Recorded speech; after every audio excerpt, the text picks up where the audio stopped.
Monsieur l'ambassadeur, bato mingi ou peut-être bamonaki bayokaki ke nazoyamba yo mingi balobi natuna yo est-ce que yo yebi devoir ya réserve te kotaka parfois na baintervention moko oyo esalaka ke etia toujours bato mal à l'aise. Pourquoi osalaka mal à l'aise wana ezaka na rwandophobie mpo soki oye otali maloba na ngai soki olobi rwanda te ofingi rwanda te ngai na kokotela yo te soki boza na débat na parlement na kokota yango te soki bakongole bazodiskute na makambo ya kongo na kokota te mais soki na kati bakotisi rwanda epuis bakotisi yango na ndenge ngai nayebi ke eza vrai te wana réserve na longola toza na monde démocratique eza ouvert parmi baattribution na nga eza mpe koyebisa bakongole na monde entier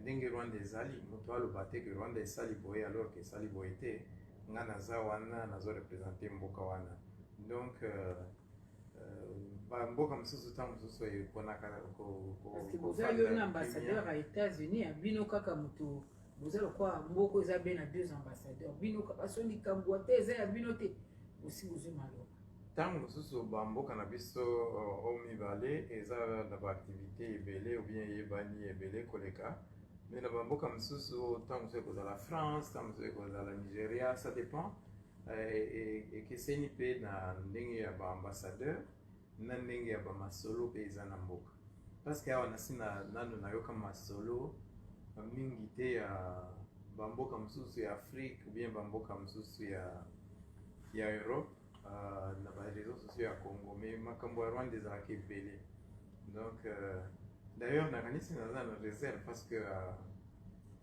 jour pour jour ezalaka ta 100 makambo mais na répondaka mingi te ka soki vraiment moto akoteli ou bien omoni ke aza mpenza na idée asala campagne ya biloko oyo eza correct te et puis nayebi te mpona nini bato basenervaka toza na monde oyo esika okozala na avis na yo naza na avis na nga eza tribunal te ke na gagné yo ou bien yo ogagné soki oza na kokosono na likambo wana kokoso malamu merci pour la correction okomema yango ata na tribunal ou bien na esika mosusu olobi afingi mboka ou bien asali boye ou bien oke na bainstitution publique mais ti lelo nakoma na niveau ya nafingi Congo te ntango mosusu nafingani na congolais oyo afingi ngai donc eza différent. Monsieur l'ambassadeur, mboka na biso mingi nord Kivu, Goma, oyebi ke éruption volcanique esalamaki nirapo boninganaki lisusu ebele ya bacongolais bakatisi nzela wana giseni po bakota bazwa esika ya kobikisa bomoi na bango. Est-ce que okoki kozala peu près na idée ya nombre ya bacongolais oyo bakatisi na mboka Rwanda? Initialement, après éruption, tozwaki na butu wana 3500. Mais na Tongo, bazaki déjà 7000. Et puis immédiatement, moitié bazongaki, presque moitié. Et après, le tremblement de terre est comme mingi, baye les sous. Bamususu bakendeki kutu na bakante ou bien bisika gouvernement est préparaki. Ba bazana moyen ba MONUSCO ou bien ba commerçants congolais bakendeki na ba hôtel. Moi, je suis camarade na bandako na bango, ata na famille na biso, mon frère aussi hébergé, ma famille, il y a des camarades. Frontière wana ezamba la liboso te batu ba traverser na commerce, ba traverser na Esengo, ba traverser na Matanga, c'est vraiment mboka voisin, batu ba naka ebele. Na nièce asala mariage civil na Goma, na église Goma, mais soirée et côté Rwanda. Parce que parce que la traversée va tout dans ce qui est 10 km ou bien 15 km na tanga ngo esika mais kilomètres exacts ezaka barrière boyondere fongola porte na yo na kota donc ba mesene na bango ndenge ya ko vivre ndenge wana mais ezalaka filmer te bato bayebi na Rwanda toza na ba médecin toza na ba mécanicien toza na ba coiffeur toza na ba tailleur toza na bacongolais ya ndenge na ndenge na goma mpe barwandais bazali bamédecin na bahôpitaux basœur baprêtre bamaçon badomestique makambo nyonso to ezalaka ata bandi soki asali likambo na rwanda akokimela congo ya congo soki asali likambo polise ezoluka ye akimeli rwanda. C'est pourquoi bomonaki tozocoopere po procureur ya awa na procureur ya rwanda tobandaka koéchange bamakambo soki moto akimi kote moko asali likambo tozongisaka ye na esika ya justice ou bien tojugeaka ye. Malgré la bonne foi ya président Paul Kagame toyoki asali appel na communauté internationale mpo basunga bacongolais oyo baza na mpasi mais bato bazalaki quand même choqué na maloba na ye après sommet monene ezalaki ya France Afrique na Paris.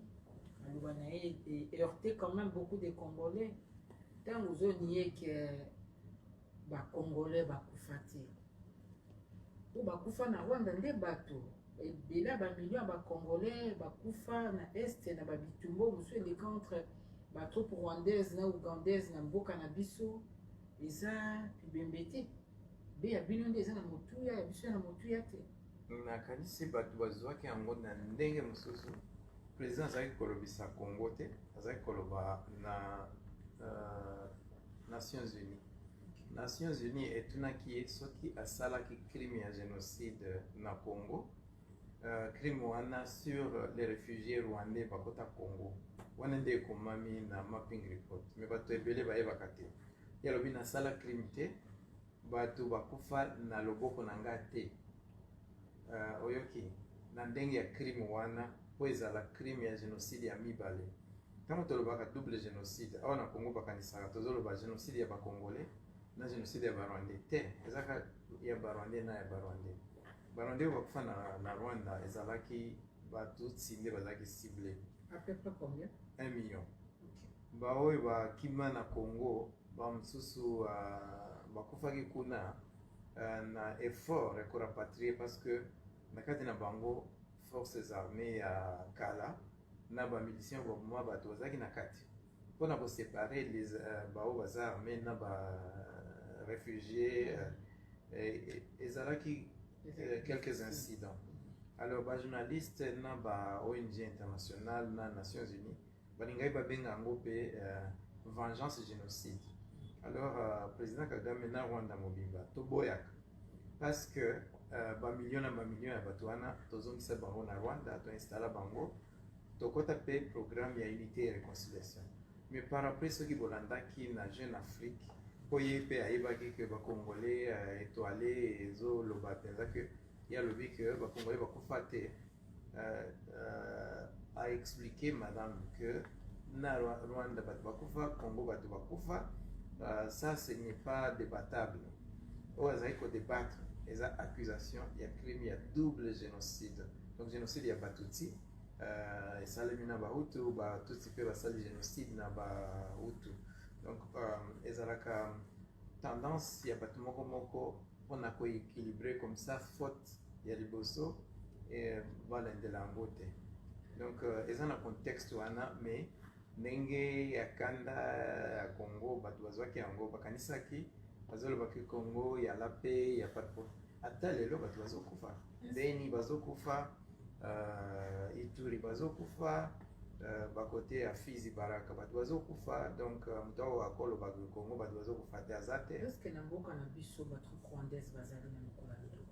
Bazate bato rwandaise baya mokolo moko te sans l'accord ya coopération congolaise. Mbala liboso toya na Congo tozaki pas Rwanda yataka Congo, mais Rwanda eyaka na AFDL. Mbala mibale Rwanda eyaka na RCD. Puis après ezaki rébellion. AFDL ezaki rébellion, mais après ezwa mboka mobimba ekoma légitimé. RCD pe ekokaki kozwa mboka ezala légitimé. Wana tokotala mingi débat wana te au monde de juger mpona nini bayaki intérêt ya Rwanda ezalaki nini, mais de tout le temps ezalaki souci ya komaîtriser ces forces éparpillées et génocidaires oyo ezalaka na Congo.